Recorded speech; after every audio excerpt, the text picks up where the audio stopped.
বৈষম্য বিরোধী ছাত্র আন্দোলন চলাকালে রাজধানীর নিউ মার্কেট থানা এলাকায় ব্যবসায়ী আব্দুল ওয়াদুদকে গুলি করে হত্যার অভিযোগে করা মামলায় সাবেক অতিরিক্ত ডিআইজি মশিউর রহমানের ৭ দিনের রিমান্ড মঞ্জুর করেছেন আদালত। শুক্রবার ঢাকার মেট্রোপলিটন ম্যাজিস্ট্রেট সাদ্দাম হোসেনের আদালত শুনানি শেষে এই আদেশ দেন। এদিন দুপুরের পর তাকে আদালতে তোলা হয়। এ সময় মামলার তদন্ত কর্মকর্তা তার ১০ দিনের রিমান্ড আবেদন করেন। পরে শুনানি শেষে আদালত তার ৭ দিনের রিমান্ড মঞ্জুর করেন। গতকাল বৃহস্পতিবার ঢাকা থেকে মশিউর রহমানকে গ্রেপ্তার করা হয়। তার বিরুদ্ধে ৮টি হত্যা মামলা রয়েছে বলে জানা গেছে। এদিকে মাদ্রাসা শিক্ষার্থী আরিফ হত্যা মামলায় যাত্রাবাড়ী থানার সাবেক পুলিশ পরিদর্শক মাজহারুল ইসলামের ৫ দিনের রিমান্ড মঞ্জুর করেছেন আদালত।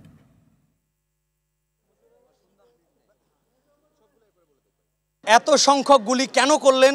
ছাত্র জনতাকে কেন তারা এই আন্দোলনকে দমন করার জন্য পরিকল্পিতভাবে একসাথে এতগুলো হত্যাকাণ্ড চালালেন? এজন্যই মূলত বিজ্ঞ আদালত রাষ্ট্রপক্ষের বক্তব্য শুনে আমরা প্রসিকিউশন পক্ষে বিজ্ঞ আদালতের প্রতি বক্তব্য উপস্থাপন করে আদালত সন্তুষ্ট হয়ে মশিউর রহমানের বিরুদ্ধে ৭ দিনের রিমান্ড মঞ্জুর করেন। ঘটনার সাথে ওনাকে সম্পৃক্ত করা হয়েছে, এই ঘটনার সাথে উনি কোনো ওতপ্রোতভাবে প্রত্যক্ষ পরোক্ষভাবে জড়িত নয়।